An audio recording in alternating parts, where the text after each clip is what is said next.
हरे कृष्णा। श्रीमद् भागवत गीता यथारूप अध्याय 4 दिव्य ज्ञान श्लोक संख्या 6। यतापि मैं अजन्मा तथा अविनाशी हूँ और यतापि मैं समस्त जीवों का स्वामी हूँ, तो भी प्रत्येक युग में मैं अपने आदि दिव्य रूप में प्रकट होता हूँ। तात्पर्य: भगवान ने अपने जन्म की विलक्षणता बताई है। यतापि वे सामान्य पुरुष की भांति प्रकट हो सकते हैं, किंतु उन्हें विगत अनेक जन्मों की पूर्ण स्मृति बनी रहती है, जबकि सामान्य मनुष्य को कुछ ही घंटे पूर्व की घटना स्मरणीय नहीं रहती। यदि कोई पूछे कि एक दिन पूर्व इसी समय तुम क्या कर रहे थे, तो सामान्य व्यक्ति के लिए इसका तत्काल उत्तर दे पाना कठिन होगा। उसे इसको स्मरण करने के लिए अपनी बुद्धि को कुरेदना पड़ेगा कि वह कल इसी समय क्या कर रहा था। फिर भी लोग प्राय अपने आप को ईश्वर या कृष्ण घोषित करते रहते हैं। मनुष्य को ऐसी निरार्थक घोषणाओं से भ्रमित नहीं होना चाहिए। अब भगवान दोबारा अपनी प्रकृति या स्वरूप की व्याख्या करते हैं। प्रकृति का अर्थ स्वभाव तथा स्वरूप दोनों है। भगवान कहते हैं कि वे अपने ही शरीर में प्रकट होते हैं। वे सामान्य जीव की भांति शरीर परिवर्तन नहीं करते। इस जन्म में बुद्ध जीव का एक प्रकार का शरीर हो सकता है, किंतु अगले जन्म में दूसरा शरीर रहता है। भौतिक जगत में जीव का कोई स्थायी शरीर नहीं होता, अपितु वह एक शरीर से दूसरे में देहांतर करता रहता है। किंतु भगवान ऐसा नहीं करते। जब भी वे प्रकट होते हैं, वे अपनी अनंतरंग शक्ति से वे अपने ही आद्य शरीर में प्रकट होते हैं। दूसरे शब्दों में श्री कृष्ण इस जगत में अपने आदि शाश्वत स्वरूप में दो भुजाओं में बांसुरी धारण किए अवतरित होते हैं। वे इस भौतिक जगत से निष्कलुषित रहकर अपने शाश्वत शरीर सहित प्रकट होते हैं। यतापि वे अपने उसी दिव्य शरीर में प्रकट होते हैं और ब्रह्मांड के स्वामी होते हैं, तो भी ऐसा लगता है कि वे सामान्य जीव की भांति प्रकट हो रहे हैं। यतापि उनका शरीर भौतिक शरीर की भांति क्षीण नहीं होता।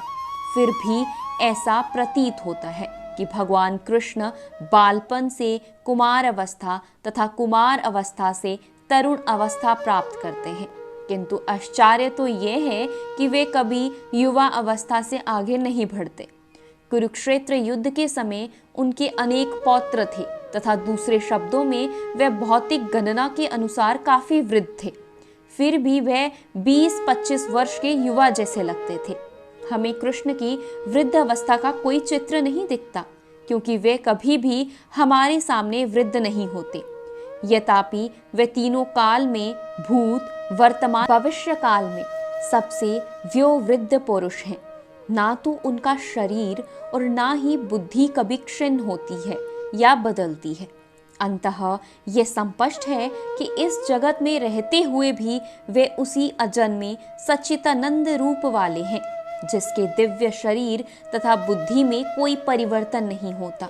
वास्तुतः उनका आविर्भाव और तिरोभाव सूर्य के उदय तथा अस्त होने के समान है, जो हमारे सामने से घूमते हुए हमारी दृष्टि से ओझल हो जाता है। जब सूर्य हमारी दृष्टि से ओझल रहता है तो हम सोचते हैं सूर्य अस्त हो गया, और जब वह हमारे समक्ष होता है तो हम सोचते हैं कि वह क्षितिज में है। वास्तुतः सूर्य स्थित है, किंतु अपनी अपूर्ण एवं त्रुटिपूर्ण इंद्रियों के कारण हम सूर्य को उदय और अस्त होते पराकल्पित करते हैं। और चूंकि भगवान का प्राकट्य तथा तिरोधान सामान्य जीव से भिन्न है, अंततः स्पष्ट है कि वे शाश्वत हैं, अपनी अनंतरंग शक्ति के कारण अनादि स्वरूप हैं और इस भौतिक प्रकृति द्वारा कभी कलुषित नहीं होते। वेदों द्वारा भी पुष्टि की जाती है कि भगवान अजन्मा होकर भी अनेक रूपों में अवतरित होते रहते हैं। वैदिक साहित्यों से भी पुष्टि होती है कि यद्यपि भगवान जन्म लेते प्रतीत होते हैं, किंतु तो भी वे शरीर परिवर्तन नहीं करते।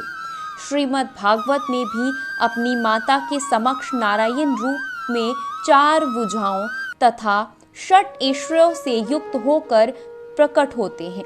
उनका आद्य शाश्वत रूप में प्राकट्य उनकी अहेतु की कृपा है, जो जीवों को प्रदान की जाती है, जिससे वे भगवान के यथारूप में अपना ध्यान केंद्रित कर सकें, ना कि निर्विशेषवादियों द्वारा मनोधर्म या कल्पनाओं पर आधारित रूप में।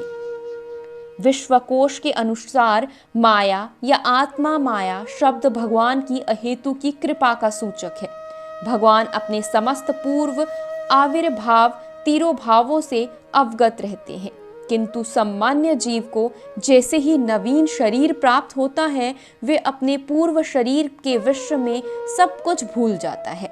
वे समस्त जीवों के स्वामी हैं, क्योंकि इस धरा पर रहते हुए वे आश्चर्यजनक तथा अति मानवीय लीलाएं करते रहते हैं। अंतः भगवान निरंतर वही परम सत्य रूप हैं। उनके स्वरूप तथा आत्मा में या उनके गुण तथा शरीर में कोई अंतर नहीं होता।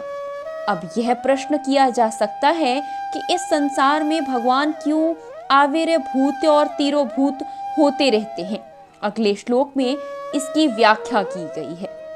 हरे कृष्णा।